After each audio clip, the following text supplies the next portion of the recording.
is Roberto Reed for MMA Plus. I'm here with a man who needs little introduction, Mr. Dan Hardy. How you doing, Dan? I'm good, man. Really good. Really good. It's been a while since we've spoken. You're a bit of a busy man, you know. You'd think, you know, when you take time out from fighting, I don't want to say retired quite yet, things slow down for you, but you seem to have got really busy. Yeah, I have. It's been incredible. I mean, obviously the UFC took me on as a commentator, so that takes up a lot of my time working as an analyst and that traveling with the UFC. But yeah, there's been a few projects that I've been moving along slowly, and then all of a sudden it seems everything's hit the ground running. So yeah, which we will get into because I have been paying attention. You know, there's a few guys that I've known for quite a few years that you're working with currently. One in particular has made quite a splash in domestic and European MMA recently, Terry Brazier. Yes. Yes, we might as well start there. Kind of take us through how your relationship with Terry began, because I met Terry quite a few years ago in Thailand. A mutual friend introduced us, and it just so happens that we seem to train in Thailand at the same time. So kind of take us through how your relationship with Terry began. Okay, well, Terry Brazier is one of Dean Amarasinghe's students, and obviously me and Dean go back a long way, back to the Rough House days, and Dean's a great coach. We're very different fighters, me and Dean. We have different training, different experiences, different understandings of the sport, and we speak a lot on the phone. So sometimes he'll speak about a fighter, I'll do a bit of research and give him a bit of feedback, or maybe on a performance or something like that, and we've been doing that for a long while. And when Terry decided he was making the move down to lightweight for the BAMMA title, making plenty of noise, right in the countryside here. Got some tractors and stuff in the background. It's all very relevant to the background. Anyway, so Terry was moving down to lightweight. Obviously, he was going to be taking on Rhys McKee, who was a very talented fighter, a very tough individual. And I just think Terry felt like it was time to add a few more things to his game. And I'll be honest, I don't want this to sound big-headed, but there aren't many fighters I watch fight and don't think I could add something to their game. So I tend to find people do drift up to my gym every now and then and work with me for a little while. And Terry was one of the first. I've had Adam Amarasinghe and Arthur come up as well recently and work with them. And it's a very fun process for me because I get a fighter that's already very strong, already very talented, and then I just throw a few toys on the floor and see what they pick up with, see what they like. Yeah.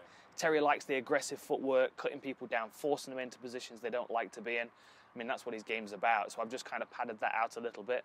And the same with Adam and Ed, but again, they're different fighters, different skill sets. So it's good for me. It keeps my coaching skills sharp, and it's good for them to have a bit of different input, something to challenge them in training camp. And before we delve a bit deeper into the guys you're currently working with, please correct me if I'm wrong. What I've seemed to have noticed about you since you've taken time off from fighting is that you become much more of a student of martial arts and mixed martial arts in general. I've seen some of the stuff you've been doing, how you kind of worked around your condition to improve yourself from a physical and mental aspect as a mixed martial artist. Was it because of your affliction that caused you to kind of delve a lot more deeper into the technical side of martial arts and mixed martial arts? You know what? Yes and no. I think the main focus is... how you doing, buddy? I think the main focus it has been my transition to commentary for the UFC. Because I've been working as an analyst, I've removed myself as a fighter from the equation.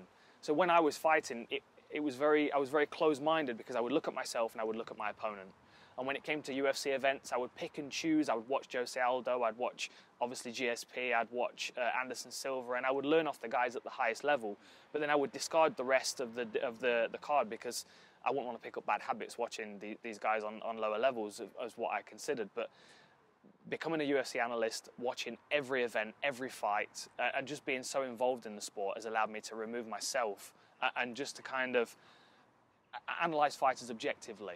So then, you know, when I'm studying Jacare, for example, I'm doing a breakdown, I'm watching Jacare and looking at the qualities in his game, things that I would like to adopt in my game. Then I'm going to the gym and I'm training as if I'm Jacare to try and understand. And my game's expanding purely because of that. My focus was always myself, and I don't think that always works out very well for people. A lot of the time when you see a guy that's fairly competitive and fairly good, they cross over into coaching and they do really well because they've been through all of those scenarios themselves. They've learned those lessons. They can pass them on. And well, you know as well as anybody, in the time of UK mixed martial arts when I was starting out, I didn't have a coach. Like, we were learning off each other, we were learning off YouTube. I would learn from a jiu-jitsu guy, I would learn from a kickboxer. We were making it up as we went along effectively, and now there's a bit of a pathway. We're a bit more certain in the direction that we're walking, and because I've walked those boards already, I can help guide the next generation. Yeah. Definitely. Do you think, we kind of discussed this off camera, so full disclosure, but you kind of made the analogy. Do you think, in terms of your transition from active fighter to analyst, commentator, kind of mirrors that of, say, Paulie Malignaggi? Because when you mentioned it earlier, I was like, yes, yeah, exactly. That you are someone who, and especially in the aftermath of you deciding to take time out, and the things I've noticed on social media and stuff in terms of the way you train, etc., etc., I feel that if you was able to fight then, I think you would take a lot more of a technical approach, similar to what Paulie had to do when he discovered he had brittle hands. Do you think your pathway in mixed martial arts commentary and as an analyst kind of mirrors Paulie, or maybe go into a bit more detail about? Yeah, there's a lot of crossover. When I worked with Paulie on the Maymac fight, there were so many similarities that stood out to me, because he never had easy fights. There were never easy training camps for him. He was never the most athletically talented guy in the gym. I mean, if you look at the monsters that I was training with in my career, I've got Andre Winner, who's fast as lightning. Yeah. Jimmy Warled, who's got crazy farmer strength. He can move two people around without a difficulty. Dean Amarasinghe is exactly the same, incredibly powerful, and then Paul Daly, who can knock people out by just touching them. I didn't have any of those elements. What I had was adaptability and toughness. So the toughness kept me going, and the adaptability kept my head above water. But it was the challenges that I would meet every day in the gym from the guys that I was working with that kept me moving forward.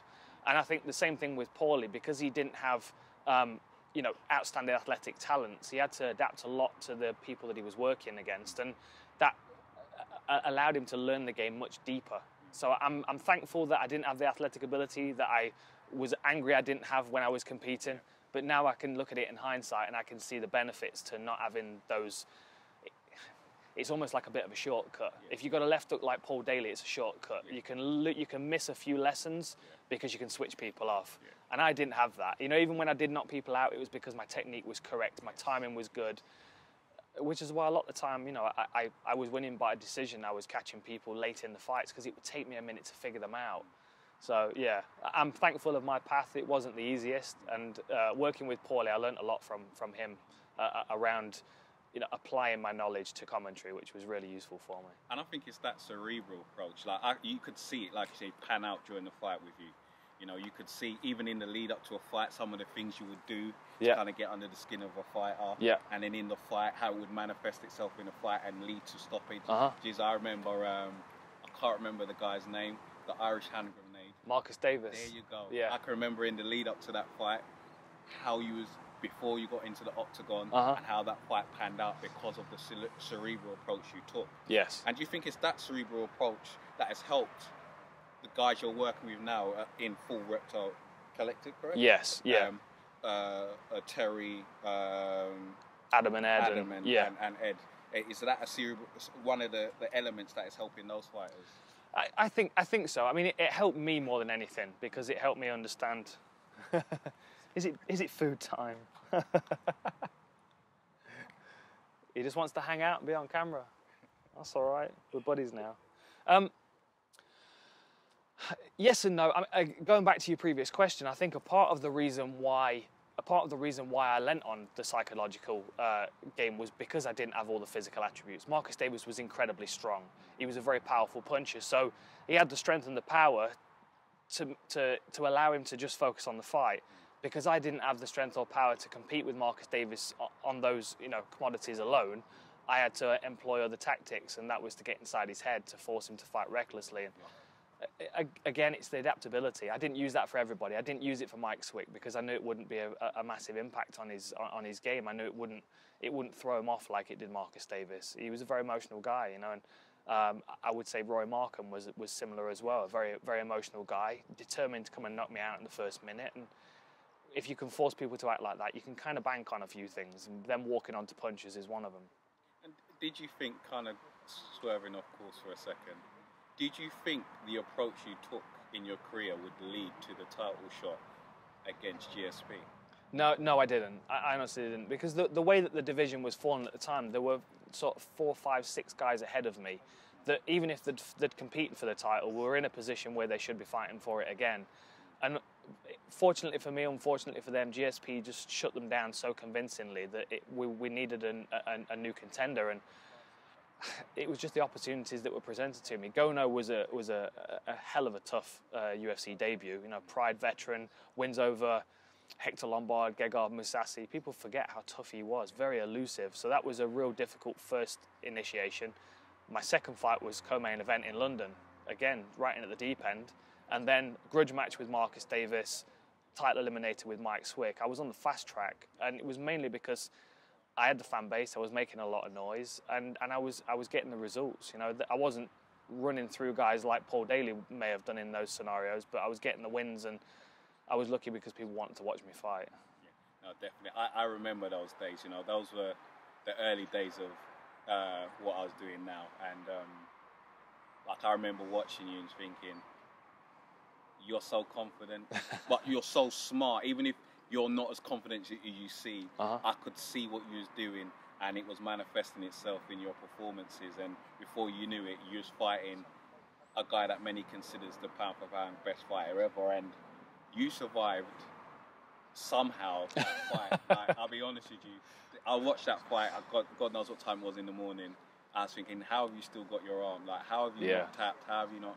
And that determination kind of has still sat with me to this day, you know. And speaking of your determination, I don't think it's a coincidence that you're working with some of the people you're fighting with, because, for example, with Terry, I've known him for a while, and we was in Thailand training for his world title fight, his first world title fight, and I knew what was going on behind the scenes, which for me was heartbreaking. And the determination I saw within Terry to keep on going, to respect his mother's wishes, was amazing to me, you know. And again, it kind of mirrored you in terms of he could have just given up in that, you know, in the GSP fight, and he never gave up, and he got the job done. Same with Ed Arthur. I remember Ed Arthur, I think he was 1-0 as an amateur. Yeah. And me and Jordan always said he's gonna be like he's gonna be here for a while, because that guy has like no quit in him. Toughness for days. Yeah. You know, it's the same. I mean, all three of the guys that we've mentioned. I mean, Terry and Ed, we know that they've got that toughness because they demonstrate it when they fight. Adam's got that toughness, but he's not needed it yet because he's got that ability to switch people off very quickly. Like, I know, again, I saw when we was in Thailand beginning of this year, I've seen Adam train. I'm like, he's a different animal to Dean, but he's just so, like, he's dynamic. Yeah. He's not been tested, and I believe, because I've heard the stories, but he's just not, we've not seen how tough he is because he's not needed to, you know. That's it. You know, for a fighter like Adam, it will get to the UFC level before he really hits that, you know, that having to dig deep. And I know he's got it because I've seen him do it in the gym.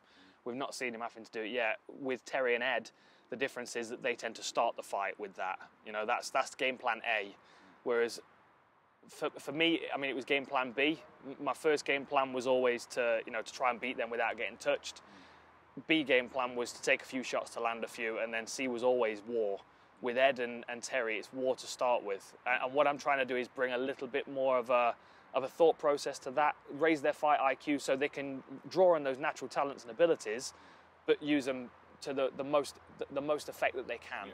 And I think, you know, I mean, the GSP fight, I got a lot of people's respect from that performance, even though I did survive, is the best word for it. I didn't mount any offensive. It was very frustrating, but that was where my athletic ability and my technique ran its course, and the only thing I had left was toughness. And that was the best I could have offered on that night. And when I recognised that in other fighters, it's so easy to work with them, because you've always got that commodity to fall back on. It's giving them other options on top of that commodity, so they can use that as a backup plan when they need it, and not all the time. And I think that's what kind of stands out about what you're doing with the full Reptile Collective. I just think, because of what I've seen and I know about you, I think the people you're working with, I automatically can see how they're going to benefit from it. I know your mindset and I know you're quite a deep thinker, you know, you've got a lot of interests outside of mixed martial arts, etc. You're quite philosophical, etc., etc. And I think these guys will benefit quite a lot from it.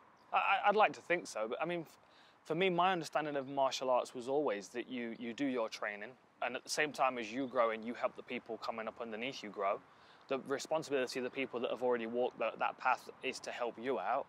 And when, I mean, at the stage that I'm at now, like, I have the ability to train and travel and train with some of the best coaches in the world, but the access that I have to those coaches, my responsibility is then to allow that to filter down and pass on to other generations. So when I do have a fighter like Adam or Ed or Terry, you know, come to the gym, it's a privilege for me to be able to pass on some knowledge and information of my own. I mean, even it still blows my mind that they want to sit and listen to me talk, because I feel like I have just as many lessons in martial arts as a lot of those guys do. It's just, you know, the sharing is one direction at the moment. But I get so much more out of coaching these guys than they realise, I think. And again, it's down to that responsibility of being a martial artist and passing the lessons down the line. And I think that's, for me personally, as someone who trains religiously, I would say, I think as someone who started training as a kid, then kind of took a break off, got into football, whatever life, and then come back to it. I think you as a mixed martial artist and how you perceive, how you want to pass on knowledge, etc., etc., is something that is sometimes missing from mixed martial arts. So it's quite refreshing to see that you're of that vein, you know, as a traditional martial artist, or kind of taking that kind of philosophy and implementing it within the realm of mixed martial arts. So I think it's really impressive. But you know, you said that I fulfill that role. There are so many people that have fulfilled that role for me. You know, like the likes of John Danaher, the Jackson Wink camp, obviously, you know, Faraz and the TriStar guys, American Top Team, Conan. Like, all these people have spent time with me, and I mean, Sean Tompkins, Rob Follis, two guys that are no longer with us anymore. Cole Tanswell, another one. People that have already they laid the groundwork for me to then walk that path. I've not carved a new path. You know, the martial arts has been around for much longer than me, and will be afterwards. I'm just a cog in that machine, and I'm happy to play that role. Brilliant, brilliant.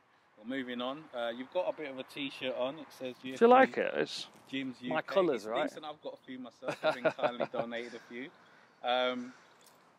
As you may or may not be aware, there's a few gyms, 2 I believe. Oh, I've heard the rumours. I'm excited.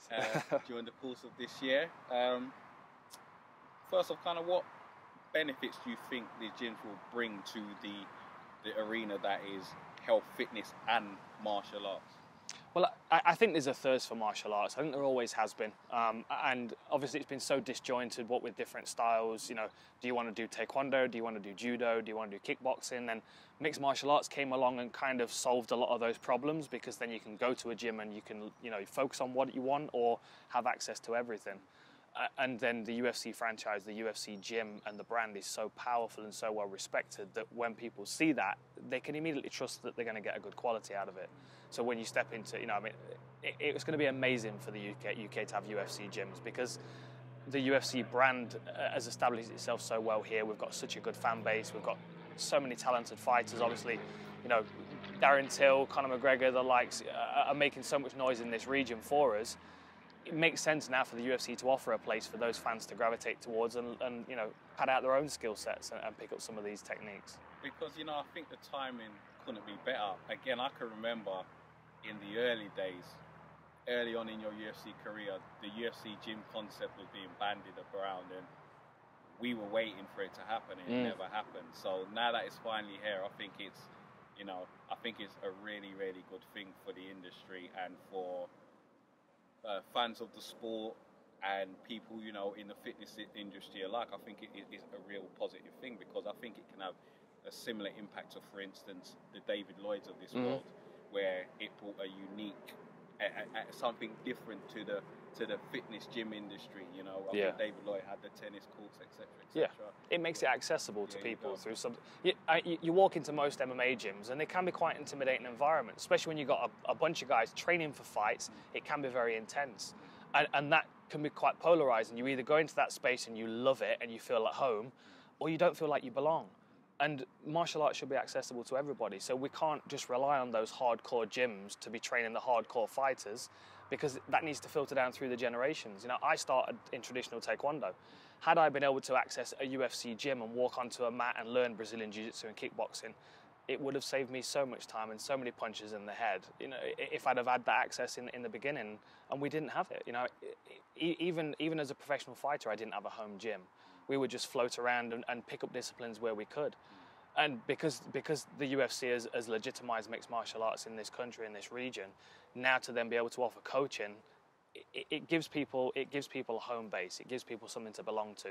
You're not only a UFC fan, but you're also a part of the UFC now. You're showing up at these gyms, you're doing the same things that the fighters are learning, you get a better appreciation for the sport.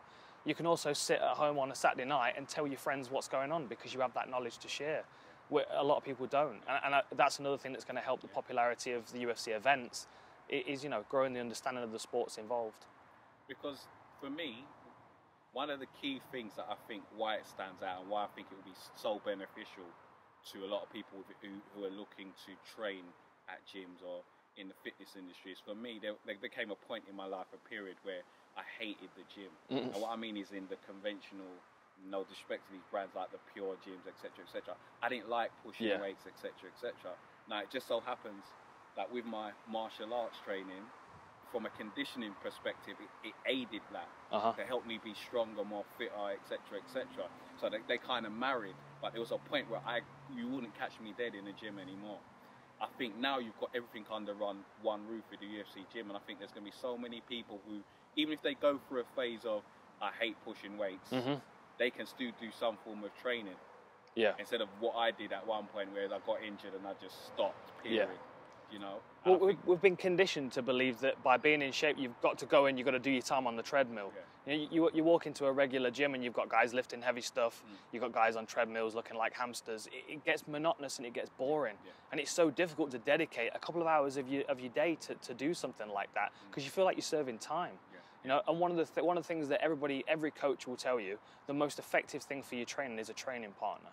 So what's even more effective is a group of people that you're going to be training with, a regular group of faces that you can walk onto the mat, you can hit pads with, even if it's a conditioning session where you're not learning martial arts, to have a group of people around you that are supporting you and going through the same things. It was the same for us in training camp, to have other guys on the mat that are sharing those emotions. It's exactly the same for people going to the gym 2-3 times a week. They want to walk in, they want to be sharing that space with people that are trying to achieve the same things, and it's mutually motivating. I totally agree. And in terms of a potential involvement by yourself in the gym franchise, you know, around the different franchises around the world, we've got people like Krzysztof Sustiński, Michael Bisping, BJ Penn, etc., who have been involved in the practical side of the gym, maybe taken some classes here or there, you know, did some seminars, etc. Is that something you would be interested in doing in the future? You know me, anything that says UFC on it's got my face next to it. I'm all over it.